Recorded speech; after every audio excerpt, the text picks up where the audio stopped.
रामकृष्ण हरी विठ्ठल केशवा रामकृष्ण हरी विठ्ठल केशवा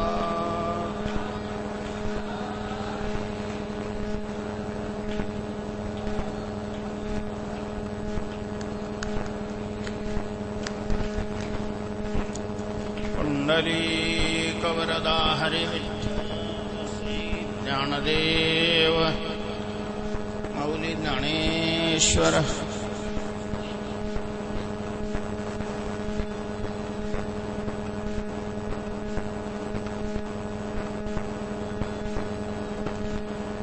नमो सद्गुरु तुकया ज्ञानदीपा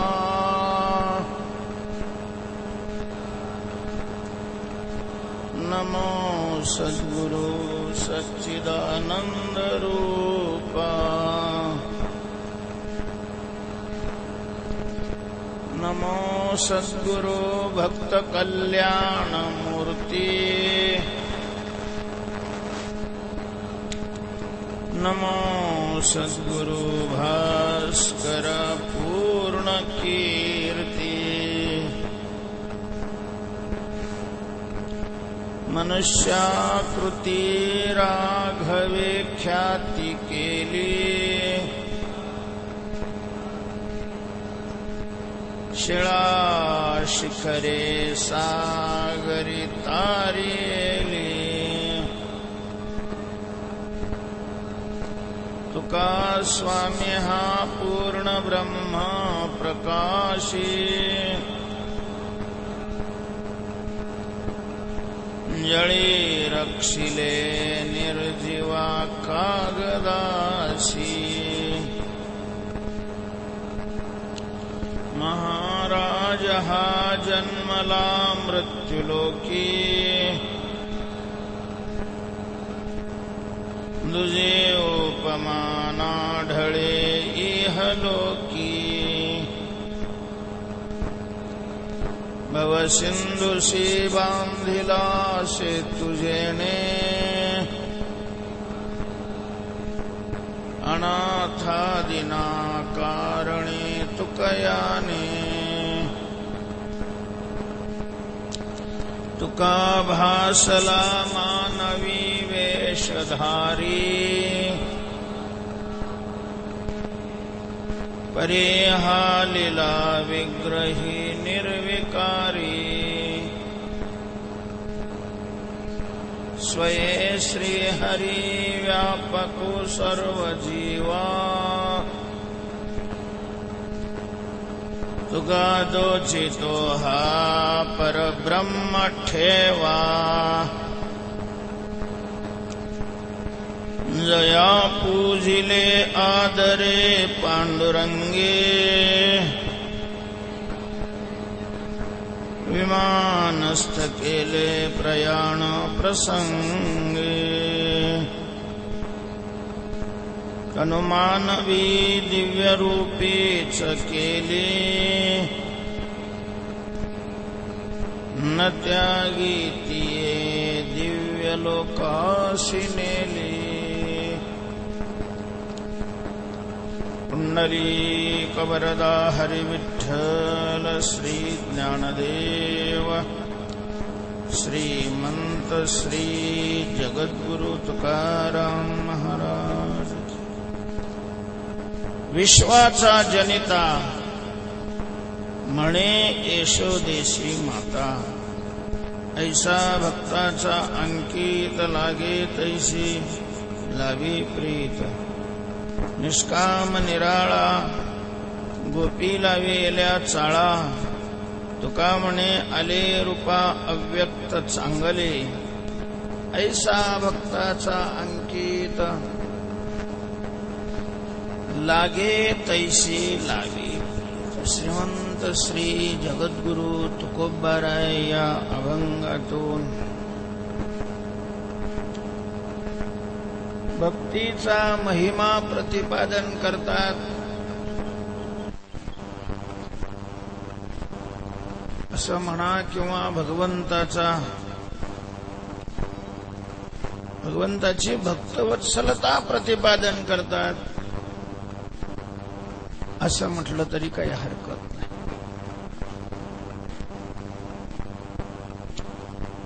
परमात्मा हा भक्तवत्सल आहे.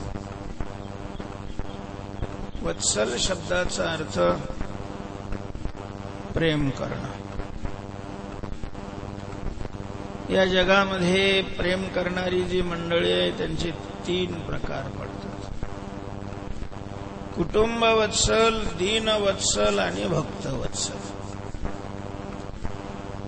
एक वर्ग असा आहे तो प्रेम करतो पण आपल्या कुटुंबावर प्रेम करतो. अस्माकं सकल कुटुंबा.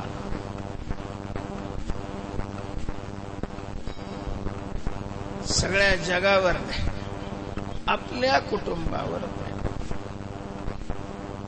2 मुलं उन्हात खेळत असतील आणि एका मुलाच्या आईने पाहिलं पोरगं उन्हात खेळतंय तर ती पटदिशी त्याला हाक मारते, अरे बाळू ऊन आहे आणि तू उन्हात खेळतो, चल सावलीला ये. आता त्याला खेळण्यात आनंद वाटत असतो.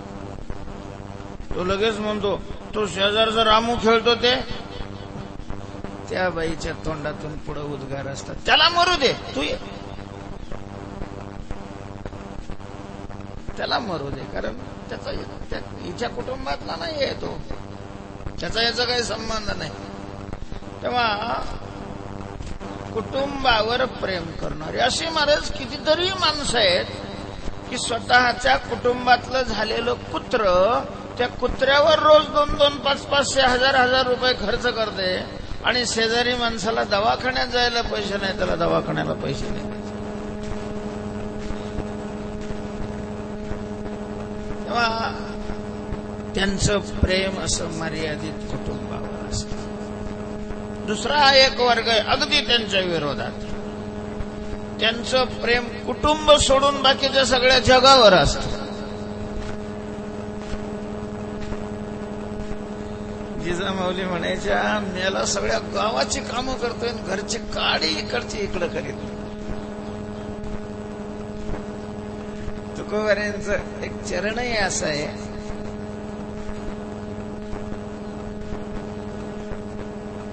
इतरे वंदावी श्वान सुकरे, देह आणि देह संबंधे निंदावी, इतरे वंदावी श्वान.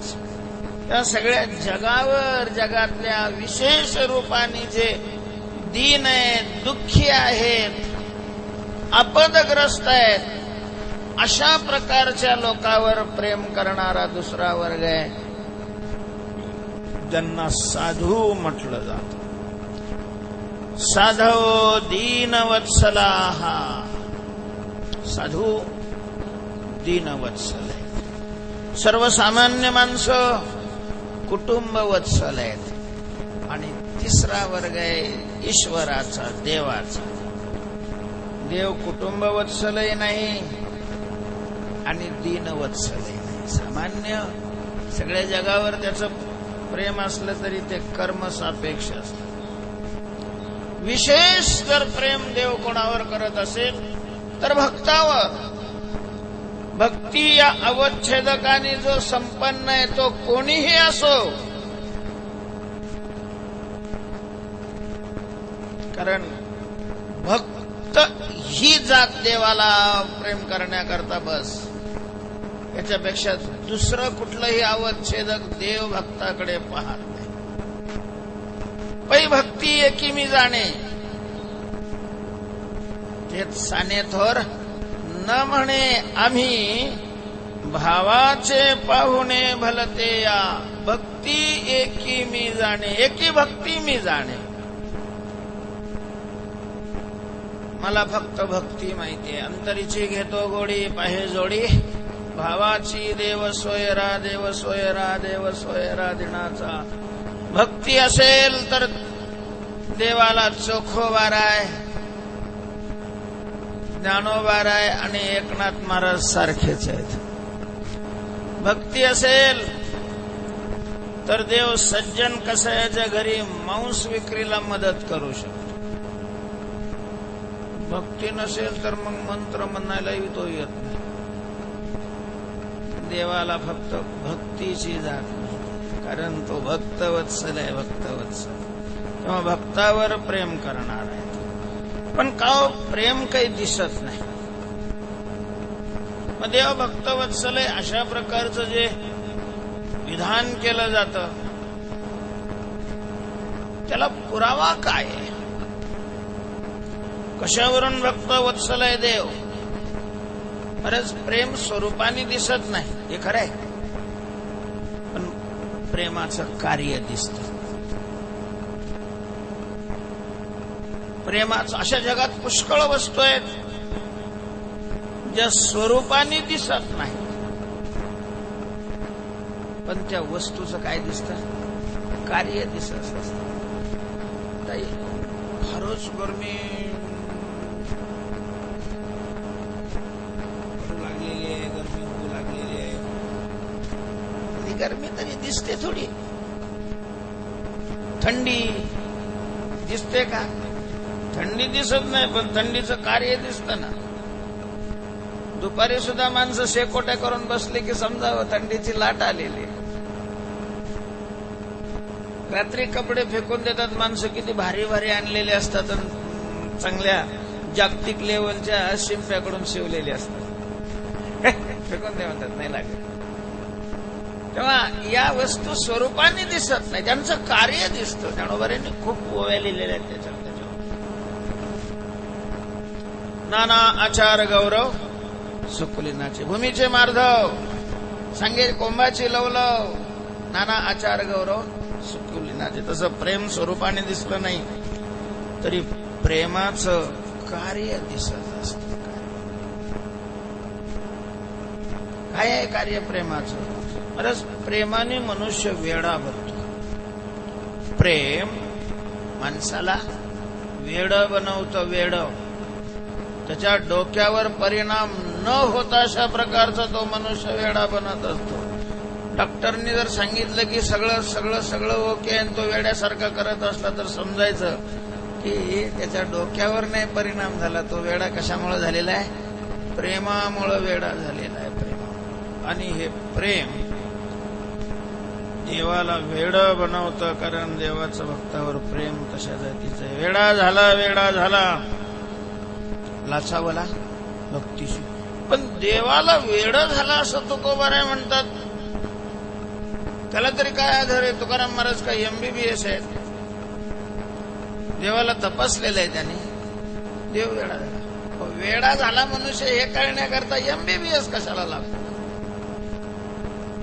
सर्वसाधारण व्यवहारामध्ये जसे लोक वागतात त्याच्या विरुद्ध एखादा वागू लागला की लोक सहज म्हणतात, अरे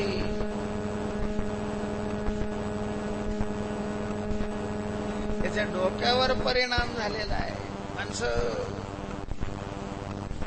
धोतर चड्डी घालून नेसतात, टोपी डोक्यावर घालतात, शर्ट वरून घालतात. एखाद्याने शर्ट खालून घातला आणि चड्डी जर वरून घातली तर त्याला तपासायची गरजच नाहीये. प्रत्येक जण त्याला शेरा मारतो. काय झालंय? वेड झालंय, पागल अशा प्रकारचं झालेलं आहे. तसा देव भगवत विषयक प्रेमाने वेडा बनतो. कशावरून? तुकोबाराय त्याचं उदाहरण देत आहेत. विश्वाचा जनिता म्हणे यशोदेशी माता. मला वेड्या करता लांब उदाहरण द्यायला नको, असं नका करू. तेव्हा विश्वाचा जनिता म्हणे यशोदेशी माता. परमात्मा हा विश्वाचा जनिता आहे. विश्वाचा जनिता म्हणजे विश्वाला निर्माण करणार आहे. हा एक फार मोठा प्रश्न आणि खूप दिवसापासून अनुत्तरित अशा प्रकारचा प्रश्न आहे. कोणता प्रश्न आहे? हे जग निर्माण कुणी केलं असेल? कोण करत असेल? जग जगाची निर्मिती करणारा कोण आहे? अरे हे विश्व, हे जग एवढं मोठं आहे, एवढं मोठं आहे की पूर्वी ऋतंभरा प्रज्ञा प्राप्त असणारे देश कालाच्या भिंत्या पाडूनही ज्यांना त्याच्या पुढचं ज्ञान होतंय अशा प्रकारचे द्रष्टे असणारे ऋषी आणि आज वैज्ञानिक संशोधन करणारे, या दोघांनाही विश्वाचा विस्तार निश्चितपणे अजून सांगता आलेला नाही. एवढं मोठं जग आहे.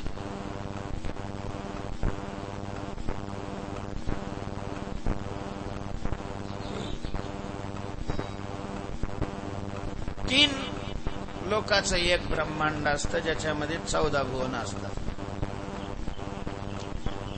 साधारणपणे स्वर्ग, मृत्यू, पाताळ अशा या 3 लोकांचं एक भुवन आहे. गोलाकार आहे म्हणून त्याला अंड म्हणतात. ब्रह्मांड मोठं अशा प्रकारचं ते गोलक आहे म्हणून त्याला ब्रह्मांड म्हटलं जातं. पण अशा प्रकारची ब्रह्मांड म्हणजे ज्याच्यामध्ये अतल, वितल, सुतल, तलातल, रसातल, महातल, पाताल, भूर, भुवर, स्वर, महर, जनलोक, तपलोक आणि सत्यलोक असे 14 भुवन आहेत. अशा प्रकारच्या 14 भुवनाचं एक ब्रह्मांड अशी या विश्वामध्ये अनंत ब्रह्मांड आहे असं पुराणात वर्णन. संतांनी तोच आकडा उचललेला आहे. अनंत ब्रह्मांडे उदरी हरी हा बाळक नंदा घरी. अनंत ब्रह्मांडे एके रोमी ऐशी धेंडे. म्हणजे ब्रह्मांड किती आहे तो तर पुराण सांगतात अनंत आहेत. अनंत हा आकडा नाही म्हणजे ती मोजता येत नाहीत, मोजता आलेली नाहीत. नक्की किती आहे हे सांगता येत नाही. पुष्कळ पुष्कळ पुष्कळ आहेत असं गणितत्व प्रतिपादन करण्याला अनंत शब्द वापरला. अनंत ब्रह्मांड आहेत, अनंत. आणि आज विज्ञानाची मंडळी देवदेव काही मानत नाहीत, पण त्यांचंही म्हणणं आहे की या आकाशगंगेमध्ये आपल्या या पृथ्वीच्या ग्रहासारखे असे अनेक ग्रह असण्याची शक्यता आहे की ज्याच्यावर सजीव सृष्टी असू शकते.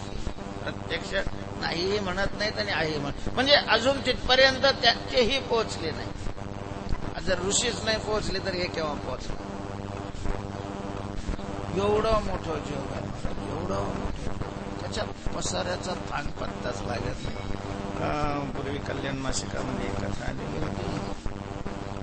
आपल्या या ब्रह्मांडाचा जो ब्रह्मदेव आहे, आता जसं राज्य म्हटलं की एक मुख्यमंत्री, गृहमंत्री, जलसंपदा मंत्री, रोड मंत्री, काय आणखीन जेवढे जे खाते आहेत ते प्रत्येक राज्याला असतात. राज्य छोटा असो वा मोठा असो.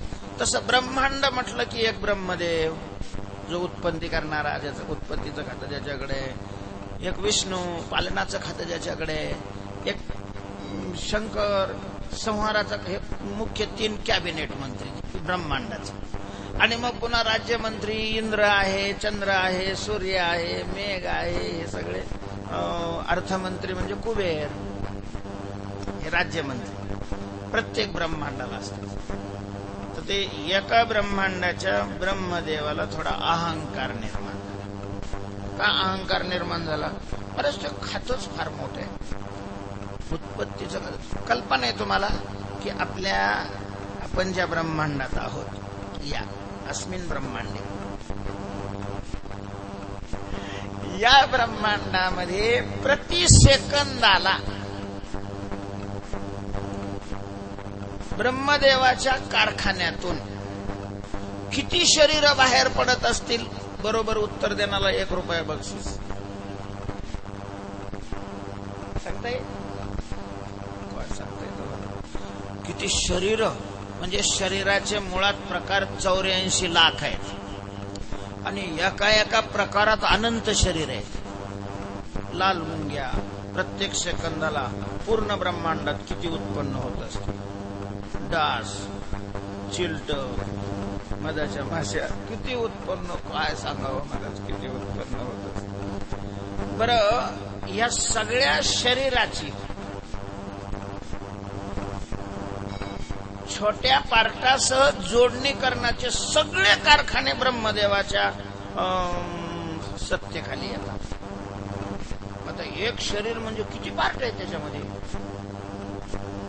2 डोळे, 2 कान, एक नाक, त्याला 2 बोगदे, तोंड आहे, दात आहेत, 2 किडण्या आहेत, ही सगळी आतली बाहेरची, हे सगळ्या अवयवाची फिटिंग, हे सगळं करून, सगळं व्यवस्थित करून ते तेवढ्या वेळेमध्ये पुन्हा 9 महिन्यात ते बाहेर जायलाच पाहिजे. हे सगळं बाहेर, तर मग त्याचे पार्टाचे वेगवेगळे कारखाने असतीलच ना. डोळ्याच्या वेगळ्या फॅक्टऱ्या, कानाच्या वेगळ्या, नाकाच्या वेगळ्या, किडण्याच्या वेगळ्या, शिराच्या वेगळ्या. बरं, नुसतं डोळे डोळे म्हटलं तर सगळ्याचे डोळे सारखे नाही. म्हशीचा डोळा वेगळा, मुंगीचा डोळा वेगळा. आता उगा मुंगीचा डोळा, मुंगीला म्हशीचा डोळा बसवायचा म्हटलं तर ते फिटिंगच होणार नाही. कारण एका डोळ्यामध्ये कितीतरी मुंग्या मावल्या जातील, मग तिचा डोळा वेगळा. असे प्रत्येकाचे डोळे वेगवेगळे करणं, हे करणं अगदीच जोखमीचं काम. जोखमीचं काम. उगा 2-3 खोल्याचं एखादं घर असतं, तिथं फिटिंग केली तर ते फिटिंग वाले काही बटन खाली दाबले की बटन बल्ब लागतात आणि काही वर दाबल्यावर बल्ब लागतात. असं काय झालं, ते फिटिंग करणाऱ्याकडून चुकलं. 3 खोल्यात असं मला शरीराची फिटिंग करत असताना ती किती सावधानकी बाळगावी लागत असेल. असं कधी झालं का?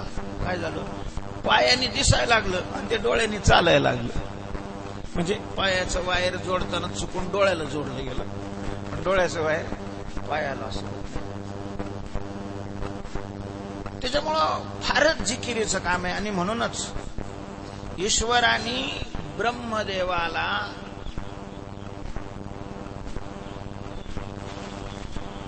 हाय पॉवरच्या 4 मशिनी दिलेल्या आहेत आणि त्या ठेवण्याकरता 4 घरं बांधलेली आहेत वरच्यावर. म्हणजे खाली एकाच पिल्लरवर वर 4. चौतोंड्याचा पोर एक, नारेजा. 4 मस्तक आहेत. मस्तक आहेत म्हणजे 4 बुद्ध्या आहेत आणि त्याही पॉवरबाज अशा प्रकारे. कारण त्याचं कामच तेवढं मोठं आहे, त्याच्यामुळं त्यांना तेवढं द्यावं लागतं. एवढं सगळं त्याच्या हातात असल्यामुळं साहजिक थोडासा अहंकार निर्माण.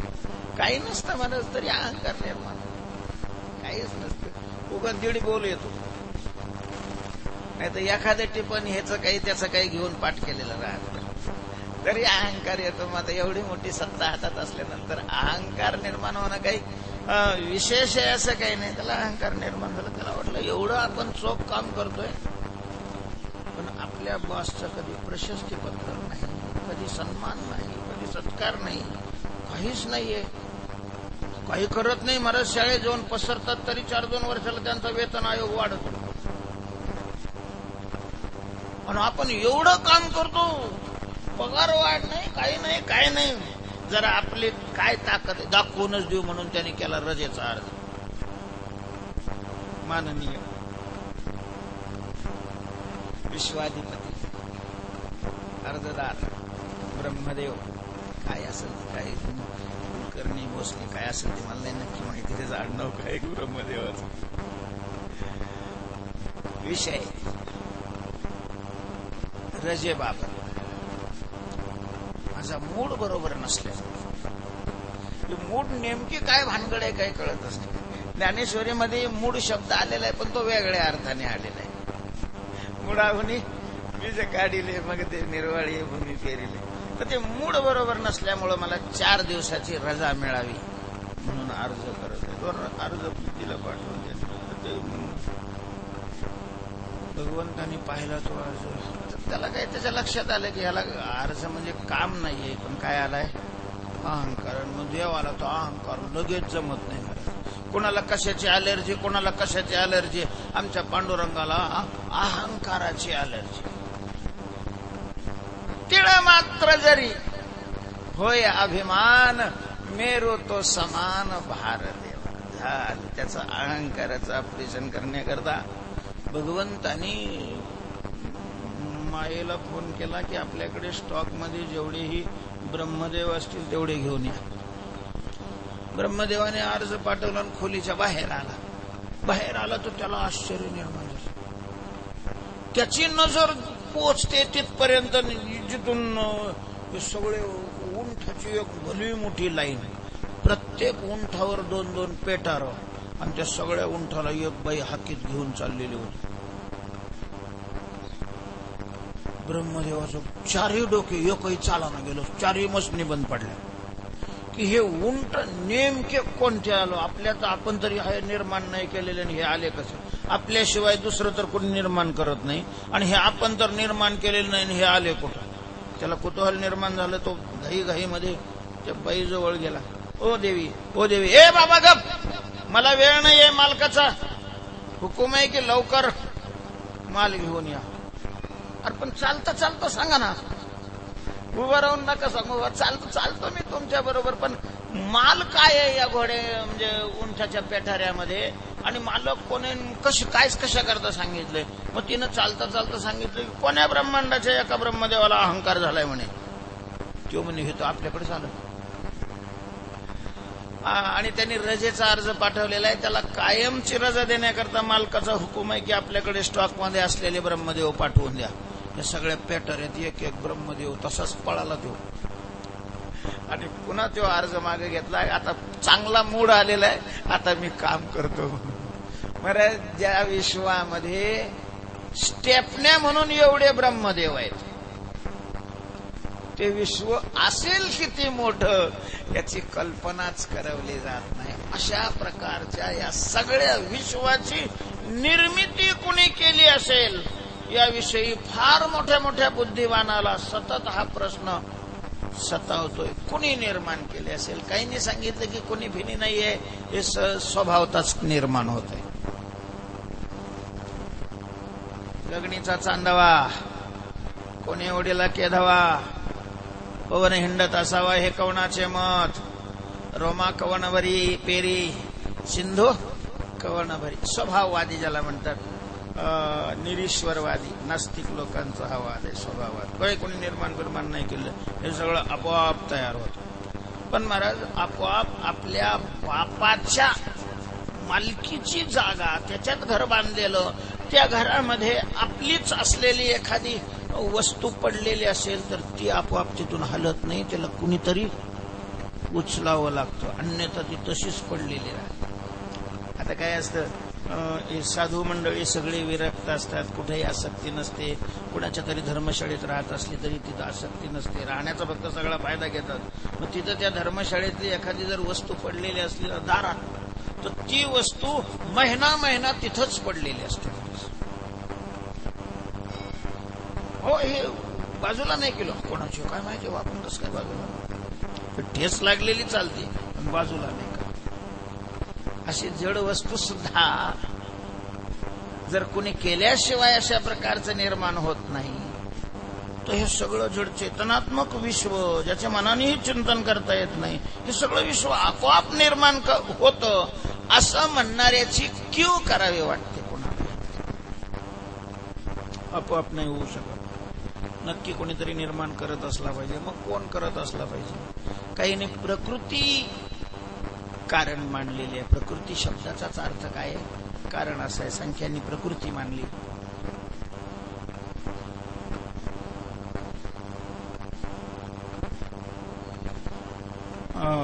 नैयायिकांनी आरंभवाद अर्थात 9 मूल घटक 9 द्रव्य मानून निमित्त कारण ईश्वर मानला.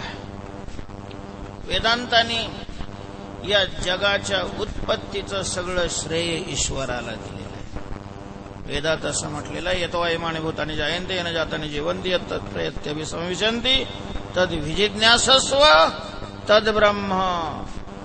ईश्वर हे सगळं जगत निर्माण करतो. जयापासोनी सकाळ महिमंडळ हे झाले, तो हा पंढरीचा राणा. तेव्हा पांडुरंगाने हे सगळं निर्माण केलेलं आहे. आंधळ्या पांगळ्याचा एक विठोबा दाता, प्रसवला विश्व तोची, तोची विश्व प्रसवला.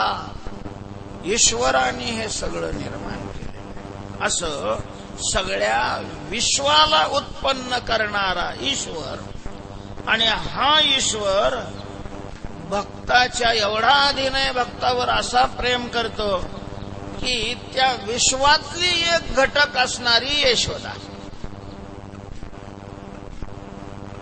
खरंच विश्व किती मोठं आहे, म्हणजे ज्याच्यात अनंत ब्रह्मांड आहेत. त्या अनंत ब्रह्मांडापैकी एका ब्रह्मांडातल्या, एका भूलोकातल्या, एका आशिया खंडातल्या, एका भारत देशातल्या, एका उत्तर प्रदेशातल्या, एका मथुरा जिल्ह्यातल्या, एका यमुनेच्या तीरावर असणाऱ्या खेड्यात राहणारी एक यशोदा नावाची माता आहे, माऊली आहे, ज्यांनी सगळं विश्व निर्माण केलेलं आहे. असं विश्वाचा जनिता आहे. तो विश्वाचा जनिता त्या खेड्यातल्या एका भक्त असणाऱ्या यशोदेला आपली माता म्हणतो, म्हणजे आपली जनिती मानतो. जो विश्वाचा जनित आहे तो यशोदेला काय म्हणतोय? माता म्हणतोय. हेच प्रेमाने वेड होणं. विश्वाचा जनिता म्हणे यशोदेशी माता, विश्वाचा जनिता. म्हणून तुकोबारांनी एका अभंगामध्ये फार सारखं म्हणती नंदाची या पोरे. तुकोबारे म्हणतात नंदाच्या पोरे नाही, लोक ज्याला नंदाचा पोरगा म्हणतात. म्हणती नंदाची या पोरे, अर्थात तो जगाचा बाप आहे. जगाचा हा बाप दाखविले माये, माती जाता खाय मारावया, माती खाता जाय मारावया. ज्या वेळेला कृष्णाने माती खाल्ली म्हणून पोरं यशोदा मैयाला सांगायला गेले, मैया मैया मैया काय रे बाळा. कृष्णाने काय केलं? कृष्णाने एखादा राक्षस मारला नाही मैया, कोणाची मडकी फोडली नाही मैया, दोन्ही चोरून खाल्लं नाही मैया. अरे मग काय केलं? काय आज नवीन पराक्रम. हा मैया, आज त्यांनी नवीन आरंभ, नवीन वर्षाचा आरंभ केलाय, नवीन सुरू केलं. म्हणजे केलं काय? पण मैया कृष्णाने आज माती खाल्ली. माती म्हटलं की यशोदेनं हातातली कामं सगळी सोडून दिली, कामं सोडून दिली आणि हातात काठी घेतली. कारण शिकवायचं असेल तर काठी घेतल्याशिवाय मुलावर परिणाम नाही. काठ्या गेल्यापासून काफ्या वाढल्या. जोपर्यंत मास्तराच्या हातात काठ्या होत्या तोपर्यंत तो काय तयार होते. म्हणजे मी लहानपणी आमचा वडील, आमचा एक भाऊ, त्याला आकरकी आणि एकपुत्री येत होती. माझ्या नाही पाठ झाली म्हणजे तेवढी. आकरकी एकपुत्री, आकरकी एकपुत्री म्हणजे 11 गुणिले 11, 11 11, 11 12, 11 13, 11 14, 11 98, 11 99, 11 21 98, 21 99 अशी 100 पर्यंतची उजळणी. त्याला कॅल्क्युलेटरची गरजच नाही, एवढा पाठ होत. आणि आता 2 अंकी असले तरी ते म्हणते थांबा थांबा, हे कॅल्क्युलेटर का? त्याचं कारण आहे छड्या गेल्या. पूर्वीची म्हणच होती, छडी लागे छम छम विद्या येईल. आता एखाद्याने मारलं की त्याच्या विरोधात लगे केस. कारण केस करणारे हे सगळे काफे करूनच तिथे गेले असं वाटतं मला. असं मला वाटतं बा, चुकीचं असेल तर आपली माघार आहे, तसं काही नाही. पण एखाद्याचं चांगलं व्हावं म्हणूनही एखादी कृती केलेली जर गुन्हा होत असेल तर त्या देशाचं भवितव्य काय आहे विचार करण्याची अशा प्रकारची. तेव्हा यशोदा मातेनं काठी हातामध्ये कृष्णाजवळ आलेली. आता कृष्णाला माहीतच होतं की हे काटे गेले म्हणजे आई येणारच. त्याच्यामुळं मग काय जबाब वगैरे द्यायचा, वकिलाशी सल्ला मसलत करून तो तयार झाला. आल्याबरोबर यशोदा मैयाने पहिली प्रश्नाचा भडीमार, कृष्णा जवळ आला. असं कसं काय? आई आई एवढ्या मोठे ना, मला ऐकू चांगलं येते. तुम्ही मंद सप्तकात जरी बोलल्या तरी मला ऐकू येतं. एवढं उंच लगे कृष्णा असं तार सप्तकात बोलायची काय आवश्यकता नाही. पक्वच काही वर लावलेलं नाही, काही नाही. कृष्णा असं म्हणलं तरी मी आई म्हणेन ना. एवढ्या जोरात कृष्णा हे काय तू बोलण्यामध्ये विषयाला बगल देऊ नकोस. मला माहिती आहे तू बोलायला खूप चॅप्टर आहेस, कारण तुमच्यामुळेच वेद शहाणा झालेला आहे. कीर्तनकार हे तुमच्यामुळेच गुलगुल गुलगुल बोलतात. मला बोलण्यात तुम्ही शहाणे हे माहिती आहे पहिलंच. मी आता तुझ्या बोलण्यात येणार नाही. माझ्या प्रश्नाचं नीट आणि सरळ उत्तर दे. तो म्हटला, आई नीट म्हणजे सरळ आणि सरळ म्हणजे नीट आहे. ही द्विरुक्ती एकाच अर्थाचे दोन शब्द घालून तू दोष का बरं केला द्विरुक्तीचा? कृष्णाने त्याचा हात, यशोदेने हात काढला. कृष्णा, मी विचारते त्या प्रश्नाचं उत्तर दे, बाकीचं काही बोलायचं नाही. जी आई बोला, काय प्रश्न आहेत? प्रश्न गाठ्यातले आहेत की ज्ञानेश्वरीतले? कृष्णा, तू पहिलं हे सांग की तू माती खाल्ली का? कृष्णाने विचारलं, आई मला थोडस या प्रश्नाचं स्पष्टीकरण हवं. तू विचारलंस की तू माती खाल्ली का, तेव्हा याच्यात दोन प्रश्न निर्माण होतात. माती का खाल्ली हा एक प्रश्न, किंवा माती खाल्ली का हा दुसरा प्रश्न. म्हणजे नेमकं तुला काय विचारायचंय? खाल्ली का हे विचारायचंय का खाल्ली हे विचारायचंय? नाही, अगोदर खाल्ली का हे विचारायचंय, कारण पोरांनी सांगितलं की तू माती खाल्ली. तेव्हा मला इतकं पोरांचं खरं नाही वाटत, पण तरीही पोर भक्त आहे तुझे, वैष्णव आहेत, वारकरी आहेत, भक्त आहेत, आणि भक्त कधी खोटं बोलत नाही. पांडुरंगाचे भक्त हे खोटं बोलत, आणि खोटं बोलत असतील तर जरी माळा घातलेले असले आणि कीर्तन करत असले तरीही ते अजून भक्त नाही. कारण पांडुरंग सत्य स्वरूप आहे. सत्य तो विठ्ठला. आणि सत्याचा उपासक असत्य व्यवहाराने असत्य बोलत असेल तर तो सत्याचा उपासक कसा? आणि सत्याचा उपासक असेल तर तो असत्याचा आश्रय करेल कसा? त्यामुळं मी तुला विचारते, तू माती खाल्ली का? आई, काय विचारणं झालं? नाही खाल्ली आपण माती, नाही खाल्ली. हे पोरं कसं काय म्हणतात? आई, तू अजून फारच बोळेस. स्वतःच काम साधण्याकरता लोक काय करतील काही सांगत. आई तू सांग, एकाच वर्षात सगळे 65 वर्षाचे कसे झाले असतील? ज्या वेळेला सरकारने 65 वर्षाच्या लोकांना अर्ध तिकीट जाहीर केलं, म्हणजे बाकीचे 4-2 वर्ष काही कारखाने बंद होते काय सगळेच? आई जाऊ दे ते आता, आपण काही माती खाल्ली नाही. पोरांचं काय काम होतं? आई खरं असं आहे की मी आलो त्याच्या अगोदरच हे सगळे तयारी करून बसलेलो. आल्याबरोबर मला घेरलं, मला सांगितलं की कृष्णा, म्हणले काय बाबा, तू घरी जाय आणि चोरून लोणी आण आणि आम्हाला पोटभर खाऊ घाल. असं म्हणले.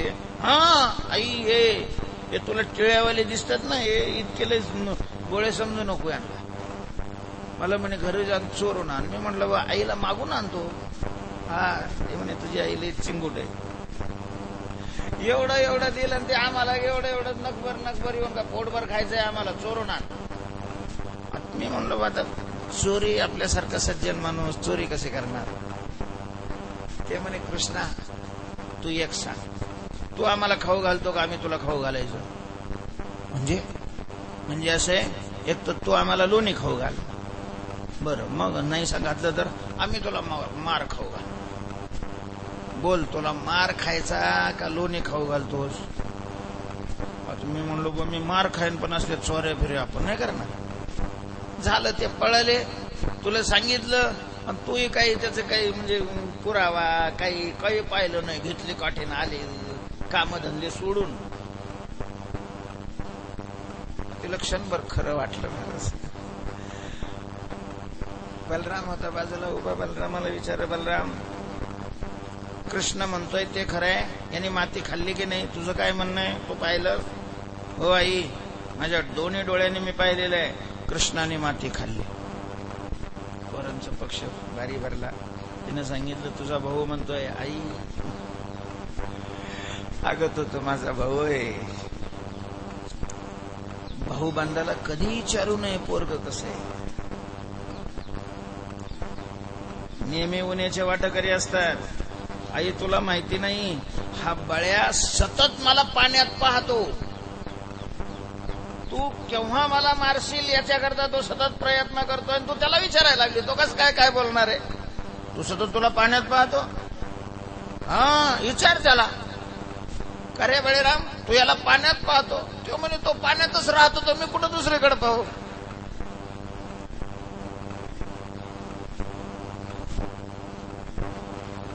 आईला काही समजेना गेलं.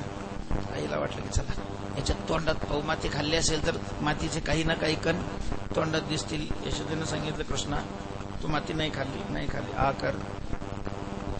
तो म्हणला पण मी मातीच नाही खाल्ली तर आ करायचा काय संबंध आहे.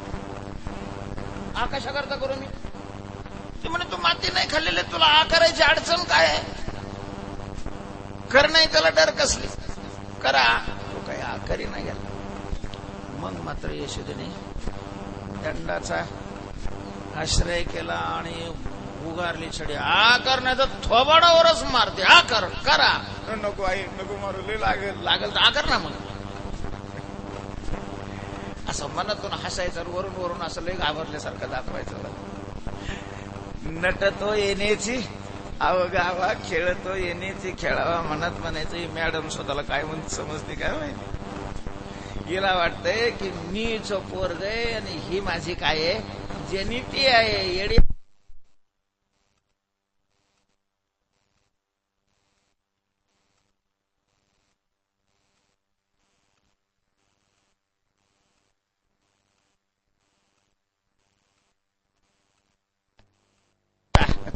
अरे तुझ्या बापालाही मी निर्माण केलेलं आहे. तू काय स्वतःला माझी आई समजतेस. आणि हे नुसतं तोंडाने नाही म्हणलं स्पष्ट प्रयोगातून दाखवून दिलं. आ केलं आणि यशोदेने आत पाहिलं. त्याच्या आत सगळं महाराज 14 भुवन यशोदेला पाहायला मिळाले. यशोदा घाबरून गेलेले चक्कर येऊन खाली बसले. अशा प्रकारे मग चक्कर आल्यानंतर भगवंतांनी पुन्हा तिच्या गळ्यात हात मारला. तिच्यावर कृपा केली. तिची चक्कर गेली. तिनं डोळे उघडले. कृष्णाने सांगितलं आई मी नाही ना खाल्ली माती. यशोदेनं मग पान सुद्धा उलटलं नाही. मला सही करून दिली. हा नाही कृष्णा तो नाही खाल्ली. आई म्हणायचं जग ज्याने निर्माण केलेलं आहे तो परमात्मा. यशोदेला आई म्हणायचं. आई घराकडे चाल मला जेव घाल. आई नको ग गात्यात आहे की नाही मला नाही माहिती ग. तेव्हा आई यशोदेला जो जगाची आई आहे. पिता हमस्य जगतो माता धाता पितामह वेद्यम पवित्रम ओंकार. अशा प्रकारचा जगाला उत्पन्न करणारा हा परमात्मा. पण यशोदेला आई म्हणतो का. यशोदा भक्त म्हणून जगाला निर्माण का. पण जर जगाला याने निर्माण केलं तर कच्चं मटेरियल कुठलं वापरलं. शेवट वस्तू निर्माण करायची तर त्याला कच्चं मटेरियल तर लागतं की नाही. जगाला निर्माण करण्याचं साधन काय होतं याच्याजवळ. कुठल्या साधनाने जग निर्माण केलं. शास्त्र सांगतंय जगाला निर्माण करण्याकरता याच्याकडे साधन संकल्प आहे. संकल्पाने तो ह्या सगळ्या जगाची निर्मिती करतो. त्याचा संकल्पची झाला त्या प्रसवता. ओ एकले नकंठेची म्हणून येणे केली निर्माण 14. एकोहम भविष्या मी पुष्कळ व्हावं अशा प्रकारचा ईश्वराने केलेला संकल्प. आणि त्या संकल्पामध्ये संकल्प म्हणजेच माया. त्या मायेने अशा प्रकारचं हे सगळं जग निर्माण केलेलं आहे. मायेच्या द्वारा मयाध्यक्षेण प्रकृती सूयते सचराचरम हेतुनानेन कौंतेय जगद्विपरिवर्तते. जगाचा जनिता परमात्मा आहे. जग देवाने निर्माण केलं. नाही महाराज कोणी निर्माण करू शकत. आपल्याला जगातल्या बारीक सारीक गोष्टी कळतही नाहीत निर्माण करण्याचा प्रश्न. जीव जगाची निर्मिती करू शकत नाही, कारण जीव अल्पज्ञ आणि अल्पशक्तिमान आहे. उत्पन्न करण्याकरता त्या कार्याचं पूर्ण ज्ञान असावं लागतं आणि कार्य निर्माण करण्याची शक्ती असावी लागते. शक्ती आणि ज्ञान या दोन साधनांनी जो युक्त आहे तो उत्पत्तीचं कार्य करू शकतो. एखाद्याला घर कसं बांधावं याचं ज्ञान असेल पण बांधण्याकरता शक्ती नसेल, नाही बांधू शकत. एखाद्याकडे शक्ती आहे पण जर ज्ञान नसेल तरीही त्याच्याकडून ते कार्य होत नाही. कार्य होण्याकरता या दोन्ही गोष्टी लागतात. तेव्हा जगाची उत्पत्ती करायची तर जगाचं ज्ञान पाहिजे. जीवाला जगाचं पूर्ण ज्ञान, सगळं जग ज्या सोडून व्यष्टी दृष्टीनं आपलं शरीर, ज्या शरीराला आपलं मानतो, किती काही फोटो काढतो, पत्रिकेवर टाकतो, त्या शरीराचंही महाराज आपल्याला सगळं ज्ञान नसतं.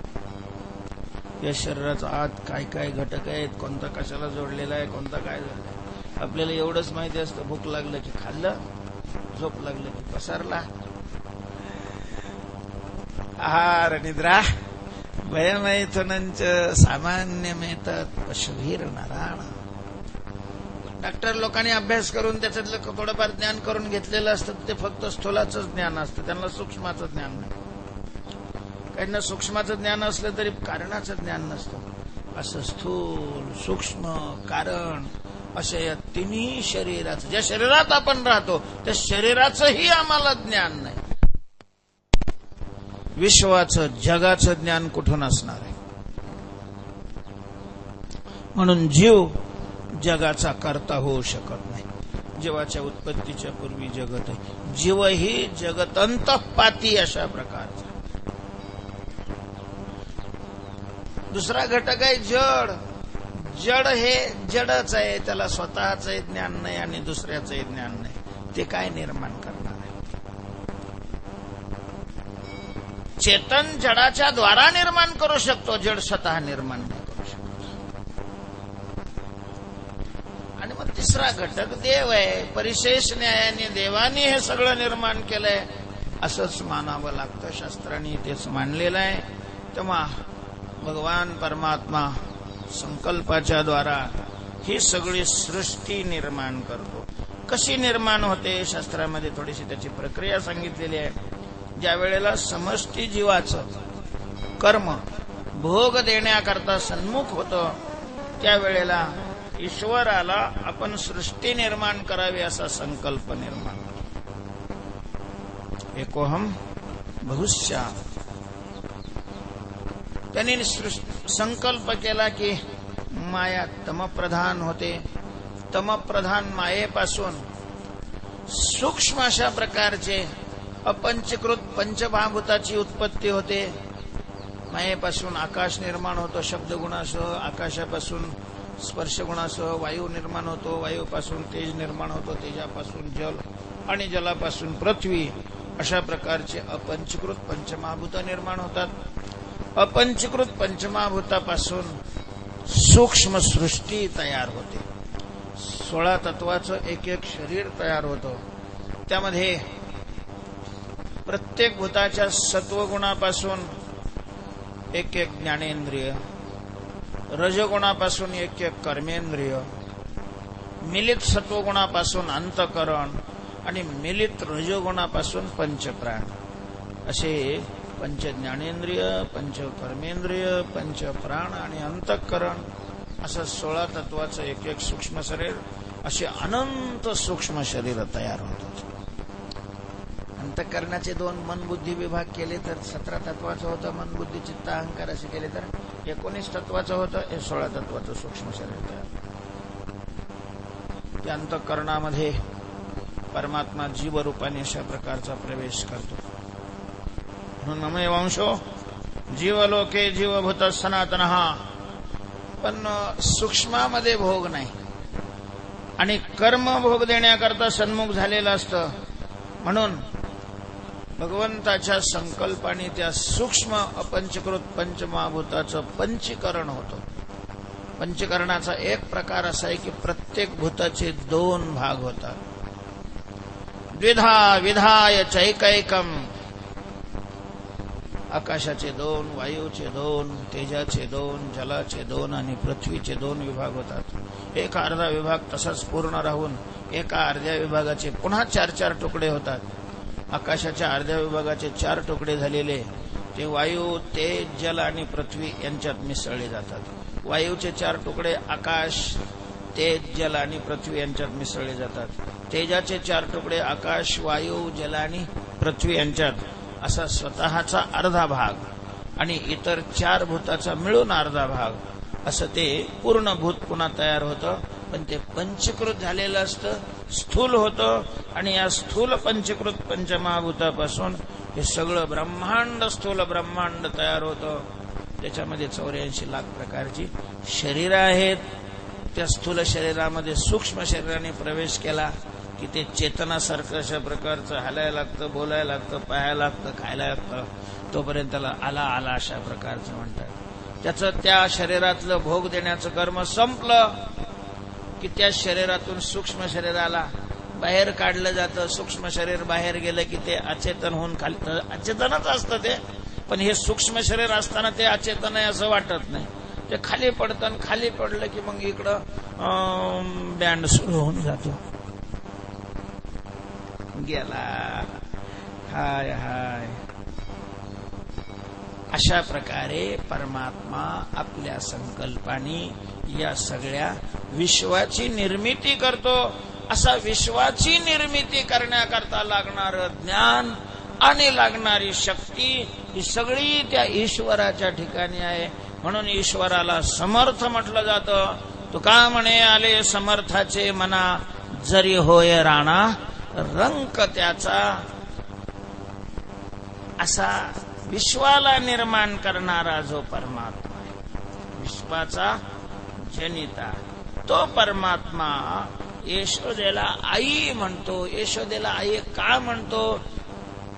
विश्वाला निर्माण करणाऱ्या ईश्वराने यशोदेला आई म्हणण्यात रहस्य काय आहे? आणि यशोदेला आई म्हणणारा कृष्ण हा विश्वाचा निर्माता आहे, याला काय पुरावा आहे? आधी या ठिकाणी प्रश्न निर्माण होतात. आपली आजची वेळ संपलेली आहे. उद्या या प्रश्नाचं आणि उर्वरित अभंगाचं चिंतन. पुंडलीक वरदा हरे विठ्ठल. श्री ज्ञानदेव तुकाराम. माऊली ज्ञानेश्वर महाराज.